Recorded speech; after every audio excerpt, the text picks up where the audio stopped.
Mesdames et messieurs, bienvenue sur Téléchat et merci d'être des nôtres. La lutte contre le Covid-19 se poursuit et c'est à travers les différentes actions de sensibilisation de la population. Tout le monde est impliqué fortement dans la sensibilisation de la population. Cette approche de sensibilisation et de communication voulue par la Commission de gestion de la crise apporte ses fruits. La situation est au contrôle.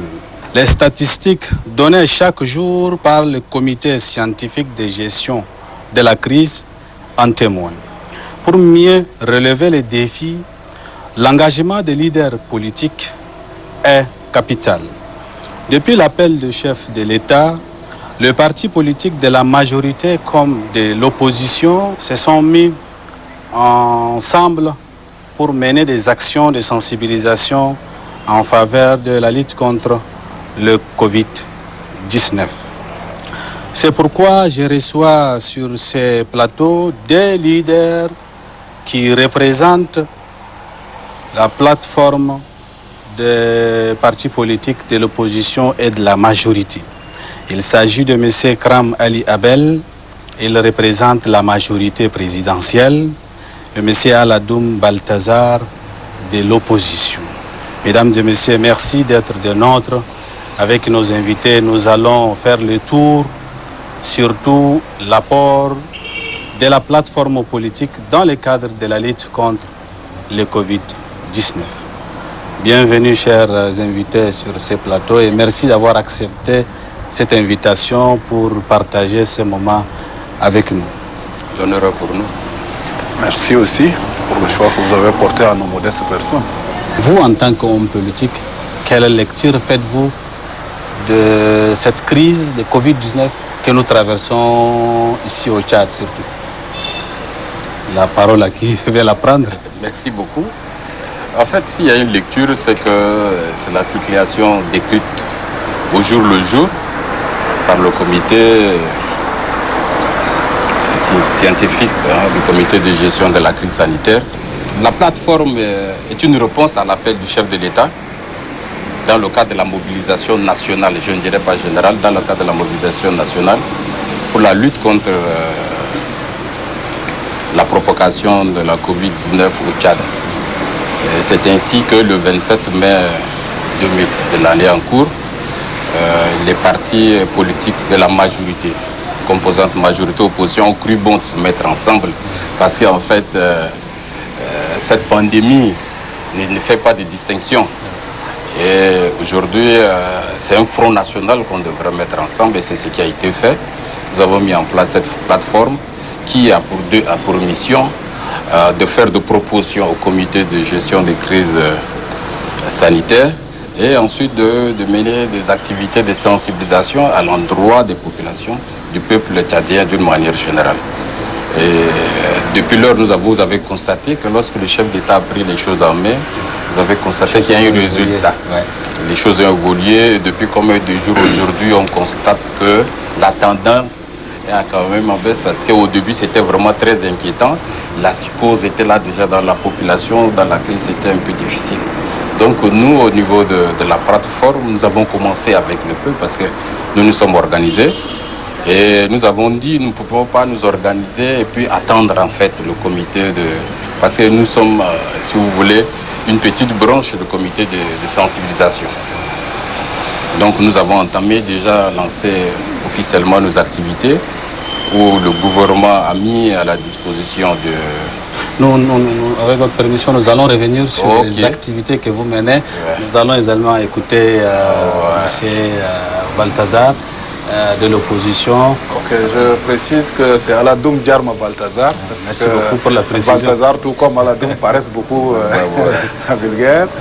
Merci aussi, d'abord, tout en prenant la parole, je tiens à dire peut-être déjà merci à nos téléspectateurs. Comme l'a souligné donc Kram, vous savez que c'est pour la fois que l'opposition et la majorité s'élèvent et du coup se mettent ensemble derrière une activité. Sachez par là que c'est l'opposition et la majorité, ces deux prétendants qui n'ont qu'une seule femme qu'ils cherchent, c'est la population. Et ici, c'est la vie humaine. Cette pandémie était en train de décimer la race humaine, et la race humaine est par conséquent l'objet vers lequel tous les partis politiques convergent. Donc vous voudrez bien comprendre que c'est au nom de l'union sacrée que les partis politiques de la majorité et de l'opposition, après donc l'appel du chef de l'État, la mise en place donc, du comité de gestion de crise sanitaire, ont cru bon devoir être ensemble pour s'investir, pour sensibiliser, sinon pour dire à la population que vous êtes chers à nous tous, au-delà de nos combats politiques. Ici, entendez-nous, nous sommes d'abord tous des êtres humains, ce n'est pas des extraterrestres, et que vous êtes chers à nous. Et ensemble, peut-être que nous aurons l'occasion donc d'en étaler. Vous avez vu que nous sommes sortis, et en sortant, nous avons donc parlé d'un même ton. Nous avons appelé la même population qui est donc notre bien à tous là. S'il vous plaît, faites attention parce que ici, il risque d'avoir danger et comportons-nous ainsi. Et que ce soit l'opposition, que ce soit la majorité, nous avons fait donc la vulgarisation des mesures édictées par le gouvernement, quand bien même l'opposition était normalement censée critiquer les actions du gouvernement. Mais ici, ces mesures ne sont pas critiquables parce qu'elles sont donc la bienvenue et que même l'opposition ne pouvait que les prendre. D'accord.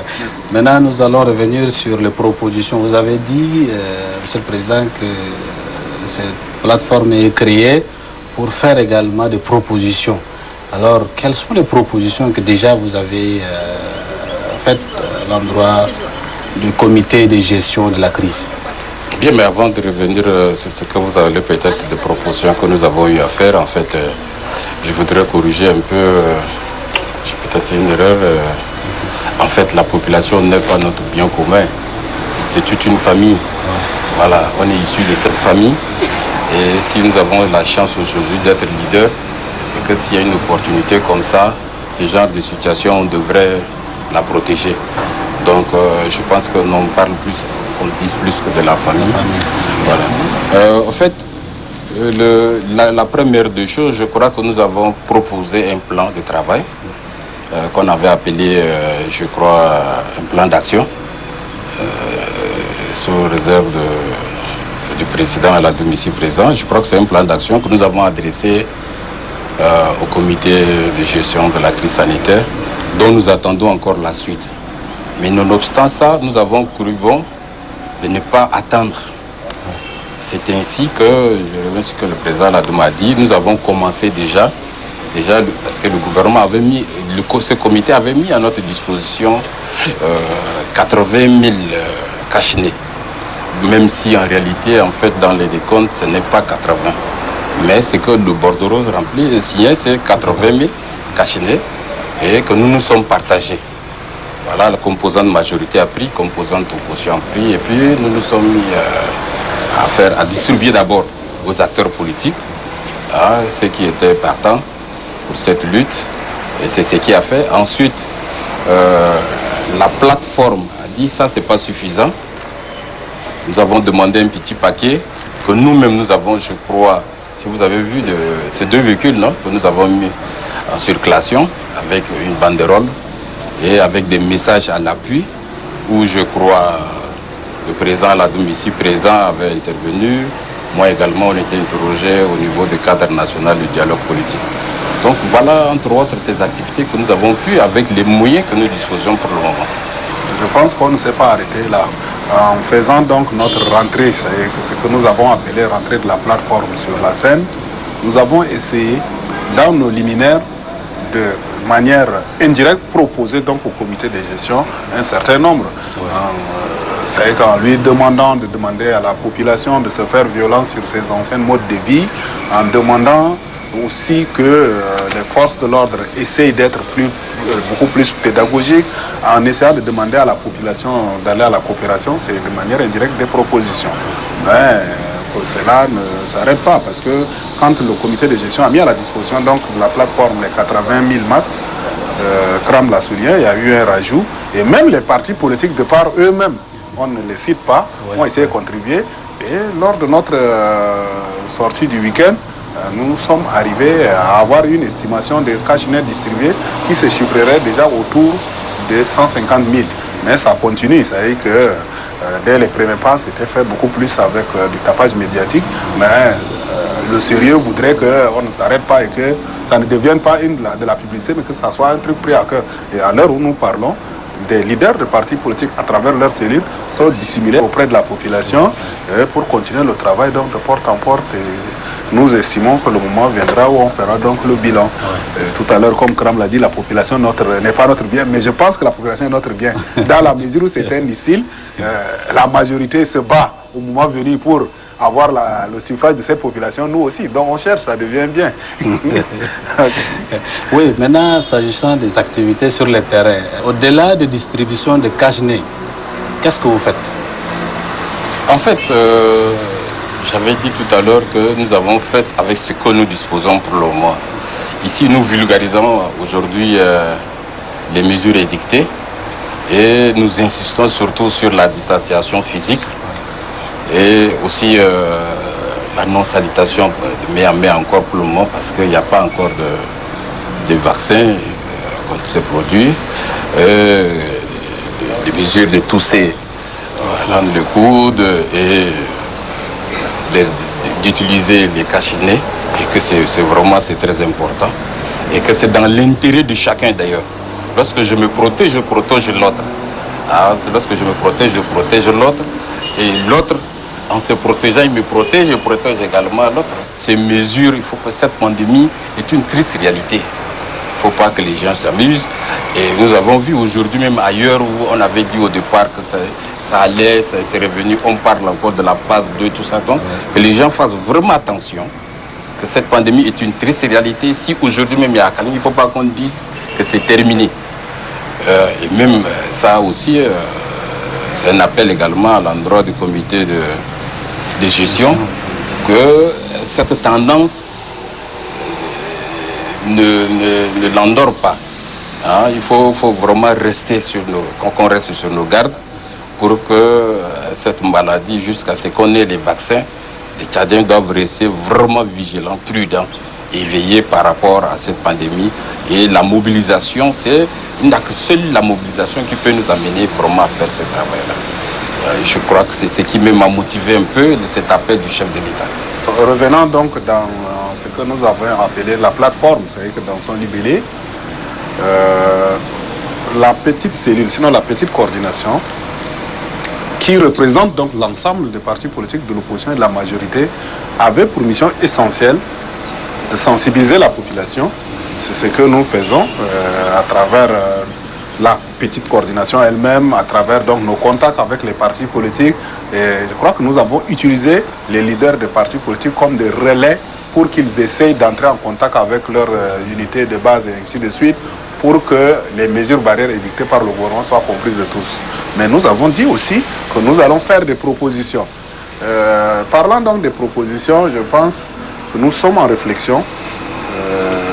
Peut-être que d'ici peu, parce qu'il y a eu donc la réunion du grand comité qui a essayé de pencher sur la réflexion et il y a eu des annonces. Est-ce que certaines mesures ne seront-elles pas levées autres, même quand même ça reste une discrétion parce qu'il n'y a pas encore un consensus qui est dégagé. La plateforme se fera le devoir de transcrire au comité de gestion, bien sûr par écrit, ces nouvelles propositions. Qu'est-ce que nous avons constaté en ouvrant par exemple le marché? Est-ce que ça a donné, ça n'a pas donné? Est-ce qu'en ouvrant donc les lieux de culte et autres, quelles conséquences? Tout ça, nous sommes en train de réfléchir. Vous pensez que nous sommes au pic donc de notre sensibilisation et de nos activités. Quand bien même, vous faites vos réflexions, après vous envoyez des propositions. Naturellement, parce que la plateforme est donc chapeautée par deux, à savoir le chef de la majorité et le chef de l'opposition, qui eux représentent donc les partis politiques dans le comité de gestion. Donc ils sont naturellement le canal de communication entre la plateforme et le comité de gestion. Et la réouverture du marché, ce n'est pas vos propositions? Non, nous avons en toute sincérité été pris de coup parce que vous m'avez suivi moi personnellement sur une radio de la place. J'étais des contre, mais nous sommes des démocrates après tout. On se plie à la volonté de la masse. Monsieur le Président? Oui, je voudrais dire en fait, les deux coordonnateurs, donc le chef de la majorité et le chef de l'opposition, sont plutôt membres de la sous-commission sensibilisation. Pas du comité de commission sensibilisation, voilà, du comité de gestion de la crise. En fait, comme il a dit, nous nous organisons, nous réfléchissons, nous faisons des réflexions allant dans ce sens. Mais vous voyez, quand c'est les acteurs politiques et ces sujets, même si c'est sanitaire, après quoi même le débat peut tourner. Et je crois que nous allons arriver à un consensus, que nous allons transmettre cela au comité de gestion, comme il a dit, maintenant à toute fin utile.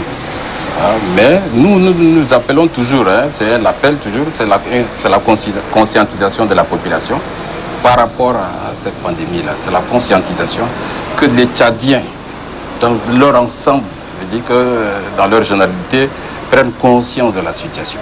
En fait, c'est ça la mission et nous insistons là-dessus, c'est la conscientisation.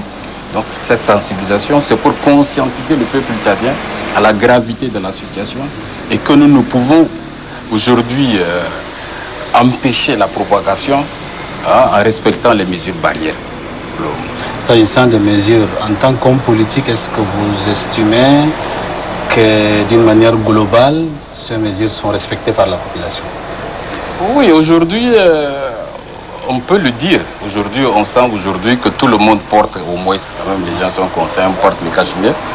Aujourd'hui, vous voyez, quand vous arrivez quelque part, le réflexe est là. Mais l'autre te rappelle qu'il dit attention, il y a Covid. Même les petits enfants aujourd'hui te rappellent. Tu entres dans une maison, l'enfant il te dit que non, coronavirus, il faut aller d'abord aller te laver les mains. Et devant, aujourd'hui dans presque tous les ménages, il y a toujours un seau d'eau devant la porte avec soit des savons ou bien des désinfectants. Donc je crois qu'il y a une prise de conscience, mais nous demandons, sauf qu'il y a des gens là où l'information ne porte pas. Il y a des Tchadiens des périphériques dont nous estimons que on n'a pas pu distribuer encore les cache-nez là-bas. Les cache-nez ne sont pas arrivés à leur niveau. C'est une sorte de seau d'eau avec les désinfectants, les savons. Je parle de la ville de Niamey. Donc il y a des endroits aujourd'hui où vraiment ces choses-là ne sont pas arrivées là-bas. Mais pourquoi? Oui, mais peut-être compte tenu, on ne sait pas comment ça fait, mais compte tenu peut-être des dispositions, de ce que nous disposons. J'ai bien dit qu'on nous a donné 80. 80, nous nous sommes partagés. Et ça, 80, dans le calcul que la majorité des 100 partis politiques ont reçu, on leur avait dit chacun avait 230 cache-nez. Mais en réalité, les gens se sont retrouvés avec moins de 230 cache-nez. C'est ce qui ne pouvait pas. Voilà, ce qui ne pouvait pas. Ouais, donc 130, ça, on n'est rien de temps. Et ça, c'est un petit groupe ici dans le quartier. Ne serait-ce que dans son petit quartier, surtout, même pas carré. Ouais, avec ses 2-3 voisins, les cache-nez là sont partis. Donc, voilà pourquoi le travail devrait être vraiment intensifié. Et si on peut vraiment doter nos compatriotes de ces zones périphériques-là, avec ces masses, ça ferait partie. Parce que si c'est le centre qui est protégé et que les périphériques, ouais, on n'aura rien fait en fait. Parce qu'il va y avoir contact, parce qu'aujourd'hui, il faut tenir compte de notre sociabilité. Les cas de décès, les mariages, les gens viennent toujours. Toi tu portes masque, lui il vient, il n'en a pas. Ouais. Et ça déjà même c'est pas tellement bien. Donc il faut faire en sorte que lorsque 2 personnes, 3 personnes se rencontrent, qu'ils portent tous les cachets. Monsieur le Président, qu'est-ce que vous avez remarqué sur le terrain? Est-ce que vous estimez que d'une manière globale, les moyens qui ont été mobilisés manquent encore? C'est pas suffisant? Bon, mais vous savez que le Tchad, s'il faut donc faire une estimation, je ne suis pas statisticien, mais moins bavard, il faut dire que c'est plus de 20 millions de personnes qui devraient porter des cache-nez. Mais il y a une chose, le Tchadien définit toujours comme un être têtu. Je crois cette fois-ci, il a défié cette définition. Vous trouverez que partout où vous passez, à moins qu'il n'en a pas, s'il en a, il se le porte. Il porte le cache-nez. Partout aussi, ceux qui au départ ont commencé par taxer ceux qui mettaient les petits lavoirs devant les portes et autres, des orgueilleux se sont rendus compte que ça devient une nécessité.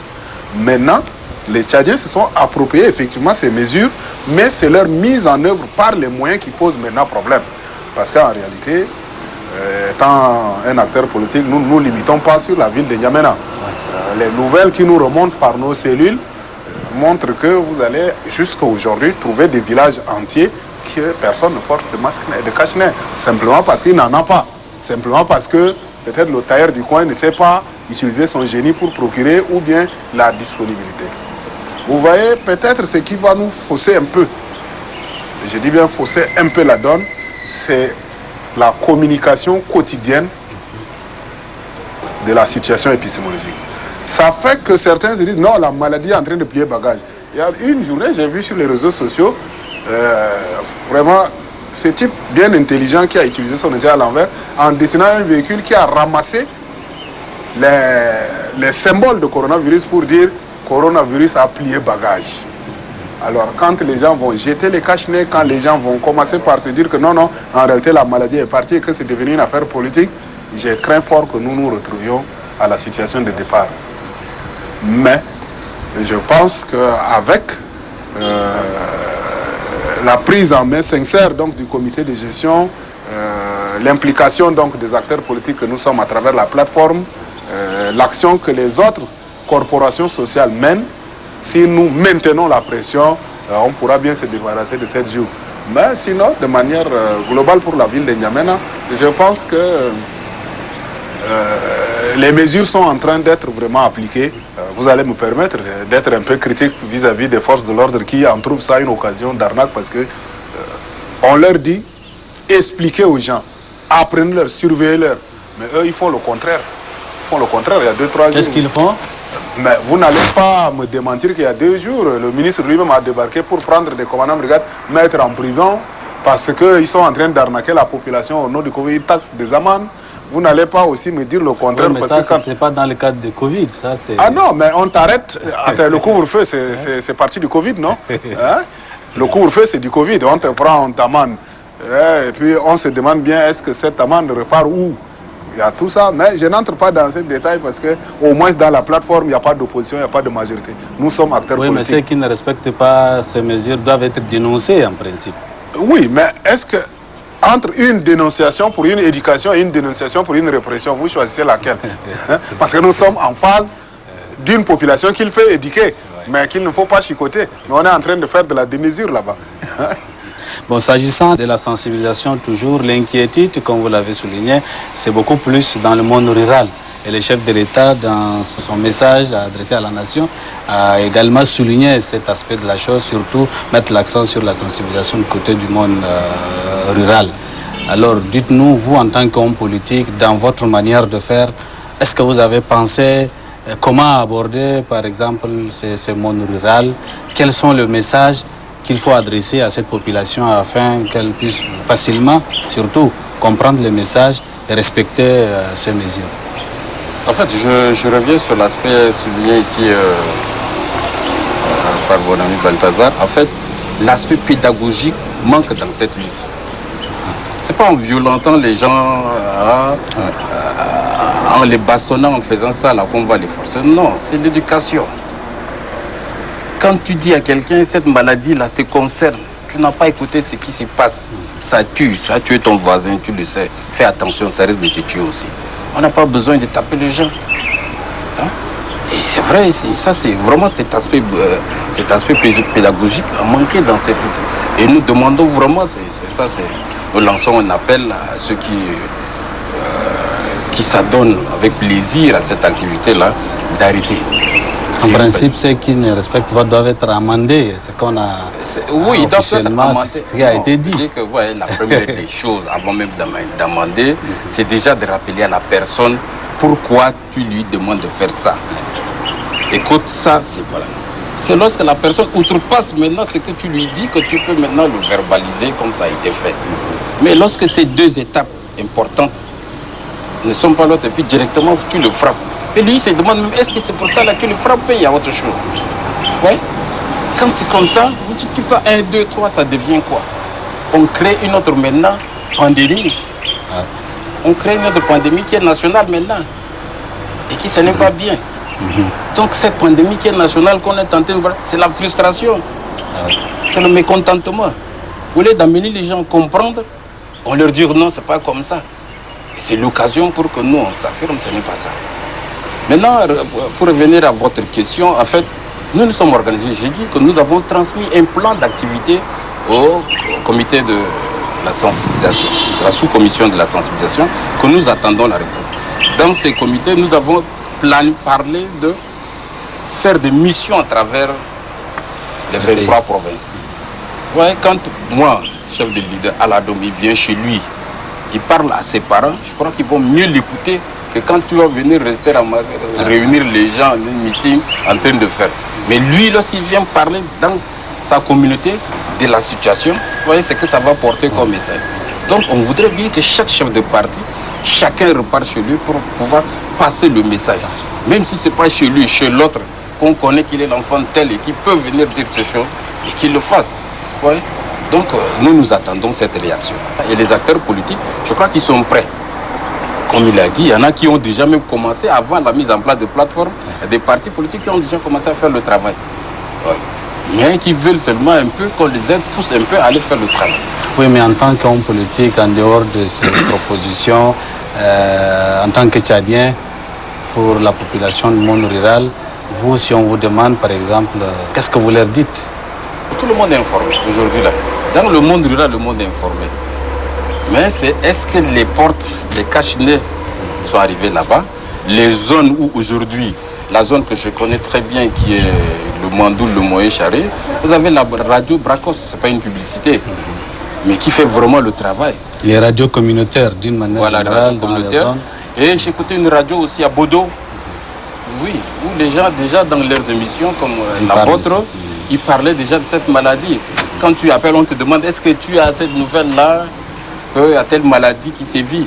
Oui, les gens ils disent qu'ils ont un cancer. Donc, occupez, voilà, ne vous saluez pas les mains, restez, qu'il y ait une distance entre vous, toussez entre les coudes, portez les cache-nez.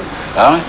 Évitez maintenant de vous regrouper au plus de 20, 10 personnes, restez qu'il y ait des distances entre vous.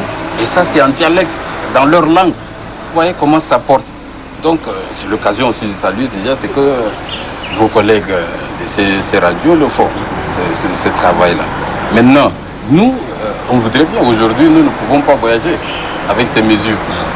Voilà, donc nous sommes aussi limités. Donc, cette communication que nous faisons par téléphone, ce n'est pas suffisant.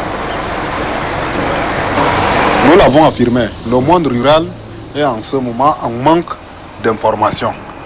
Les gens savent de manière générale parce que quand on fait les communiqués pour les décès, on leur demande de ne pas venir. Ils savent qu'ils ne viennent pas parce qu'il y a une maladie. Mais comment se protéger? Comment donc arriver à bout de cette maladie? Il y a des zones qui, honnêtement, n'en savent pas quelles sont les mesures. Parce que, je vais vous dire, en citant donc le Mandoul, des situations graves se passent aussi ailleurs. Moi, j'ai eu la chance de voyager à la veille de la décision interdisant les sorties de N'Djamena. Quand je suis revenu. Vous allez trouver 2-3 gendarmes sur une moto qui débarquent dans un village. Ils prennent tous ceux qui sont là, on les enferme dans une case pour dire non, vous avez violé un truc, 30 000, 30 000, 2 000, 2 000, 3 000, ils collectent, sans un reçu, ils disparaissent et on dit c'est à cause de Corona. Donc nous, on pense que logiquement, j'assume ce que j'ai dit, logiquement, le comité de gestion de la crise sanitaire devrait faire de la plateforme des partis politiques un partenaire le plus sûr, parce que c'est le relais de la masse populaire. Ce n'est pas le cas? Non, en ce moment, je peux me dire que tellement qu'il y a beaucoup qui viennent vers lui, je ne pense pas que nous avons été privilégiés. Nous sommes traités au même titre. Bon, peut-être là. Donc je dis nous sommes traités au même titre, alors que logiquement la plateforme devrait paraître particulière. Nous pensons que ne serait-ce que laisser une autorisation expresse aux chefs des partis politiques de se rendre dans leur fief à leur engagement propre pour toucher les leurs reviendrait plus bénéfique que de nous cantonner ici à N'Djamena. Est-ce que vous avez demandé?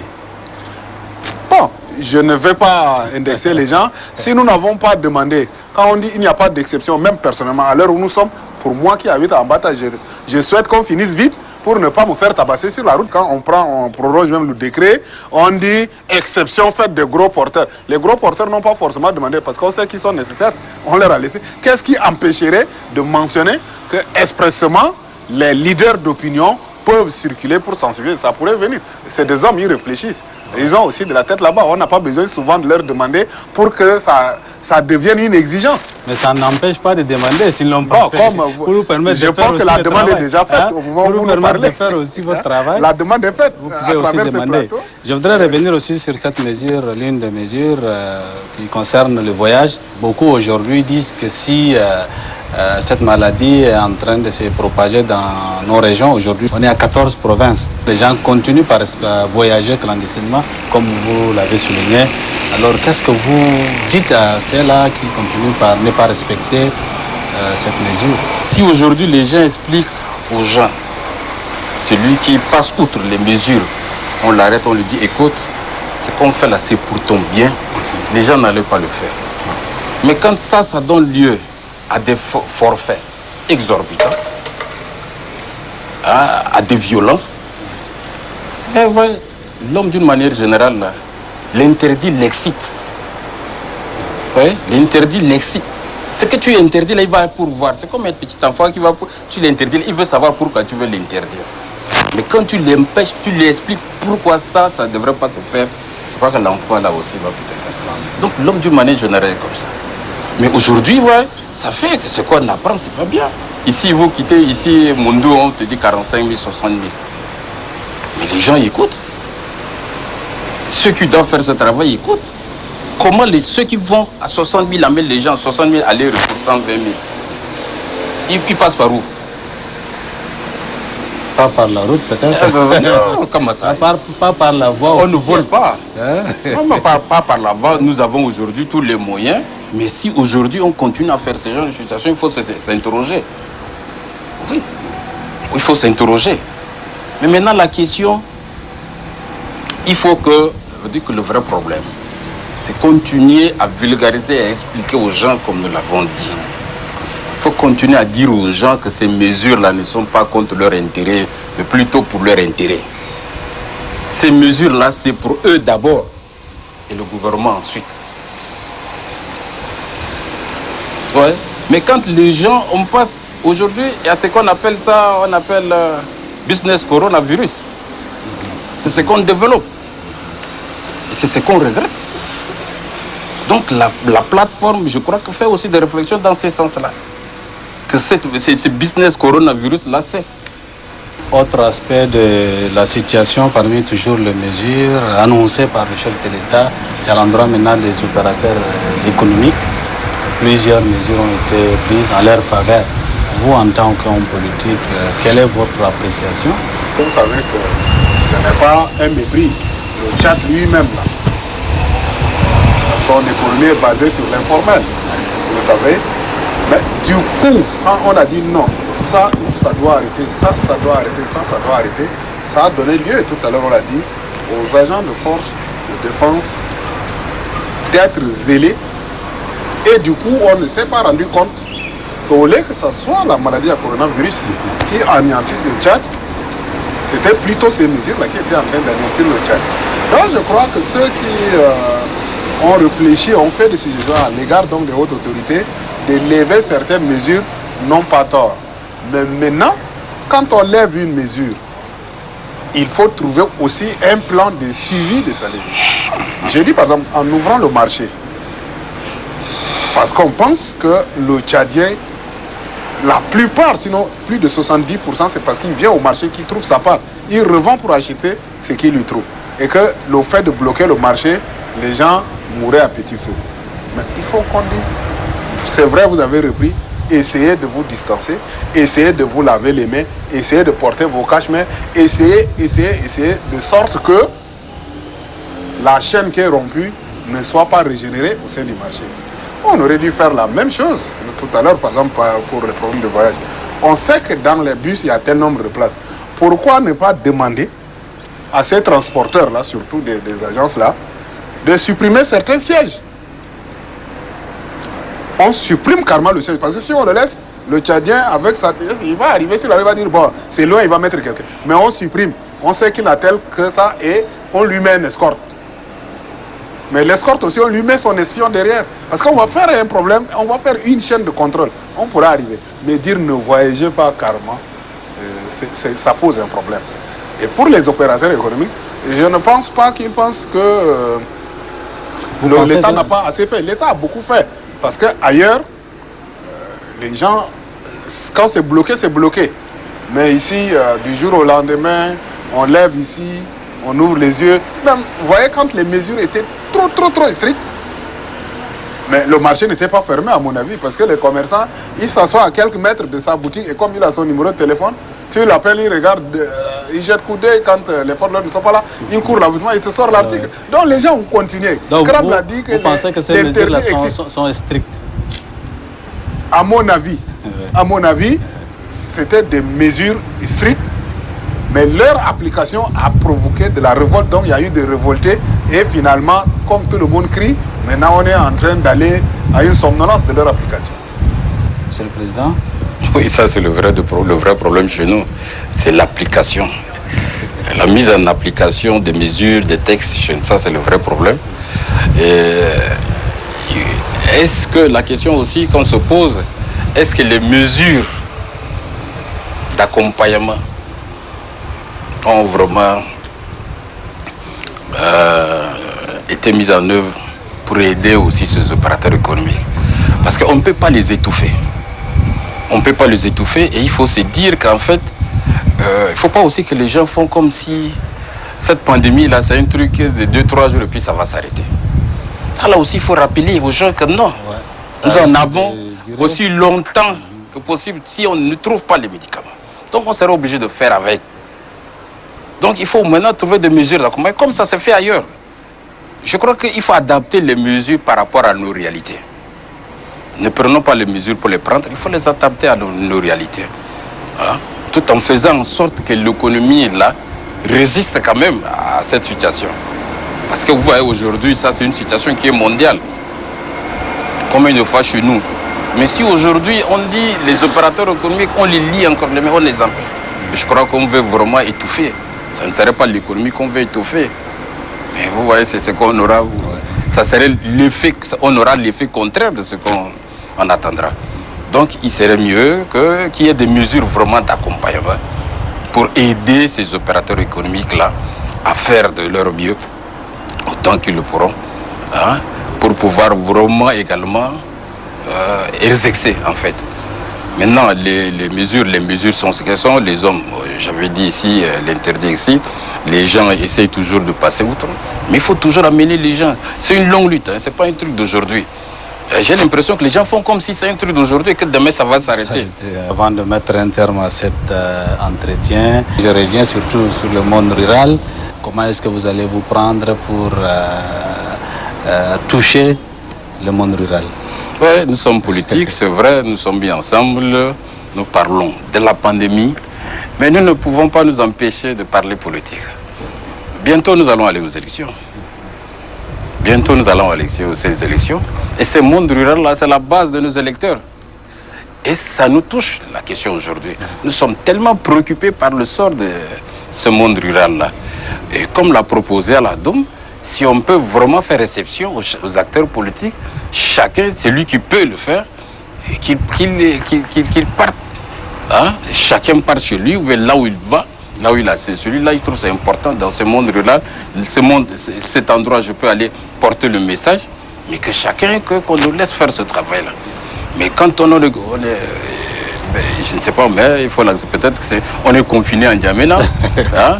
On ne peut pas sortir en dehors de Koundoul. Ouais, tu peux même pas aller à Lumia ici déjà, même à Etena ici déjà, parler à ce monde-là. Mais dans le cadre de la sensibilisation, c'est permis, hein? Non, dans le cadre de la sensibilisation, nous sommes distribuer les carnets et autres. Donc, non, nous sommes restés dans la limite, donc on est resté dans les 10 communes de la ville de N'Djamena. Voilà, jusqu'à là. D'accord. Monsieur le Président? Je crois que c'est peut-être l'occasion pour nous, sinon pour moi, de lancer un cri de cœur au comité de gestion à travers lui, le chef de l'État, qu'il faut vraiment faire exception aux partis politiques qui sont un vrai vecteur de communication, sinon de sensibilisation auprès de la masse. Nous nous sentons gênés que ces mesures s'appliquent aussi à nous, du moment où nos bases, sinon nos militants, pensent qu'on les a laissés. Puisqu'on sait que c'est au moment difficile qu'on reconnaît les vrais amis. Nous avons l'habitude d'aller vers eux pour leur parler de ceci et de cela. Mais quand il est question d'aller leur faire comprendre qu'il y a un risque, on est bloqué. on est bloqué. Vous savez que ça, c'est sans détour. Si on pouvait faire exception, parce que c'est les textes de la République. Quand on dit tu dois boire l'eau à midi, tant qu'on ne te dit pas, bon, toi, exceptionnellement, à 11h, tu dois boire. Quand tu bois, tu fais de la violation. C'est ce qui fait que nous sommes cloîtrés ici. Mais nous pensons bien que l'occasion faisant le larron, qu'on lève cette restriction faite de circuler aux hommes, sinon aux partis politiques. Vous vous souvenez, quand les premières mesures ont commencé, à vous, hommes de presse et autres, on a donné des bails de libre circulation. Mais c'est les partis politiques que les forces de défense ont beaucoup plus tapé. Parce qu'on pense que ceux-là crient beaucoup et que c'est l'occasion, comme ils ne sont pas autorisés, donc nous sommes restés bleus. Donc on a tapé du parti politique. Moi, je n'ai pas été tabassé, mais je sais qu'il y en a qui ont été tabassés. Vous voyez? Donc à ce niveau, nous pensons que chacun de son effort est disposé à aider le comité de gestion à faire mieux pour aller vers le monde rural. Il suffit qu'on nous laisse cette opportunité de bouger.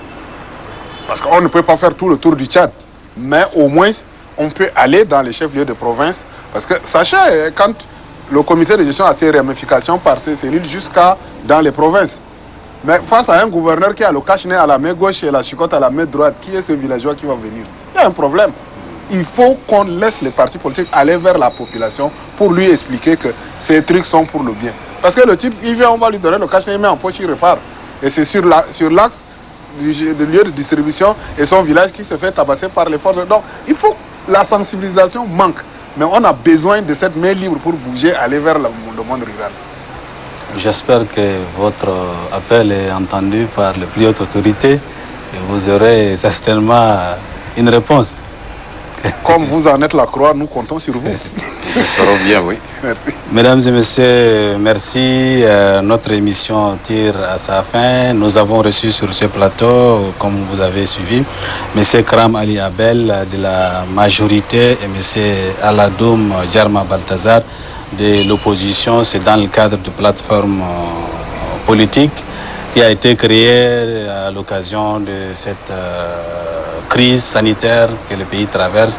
Et vous avez suivi, les partis politiques ont voulu se mettre ensemble pour mener des actions en faveur de la population et également apporter leur contribution dans le cadre de la lutte contre le Covid-19. Donc cette tranche qui est consacrée à l'apport des partis politiques dans le cadre de la sensibilisation prend également fin. Je vous remercie d'avoir suivi.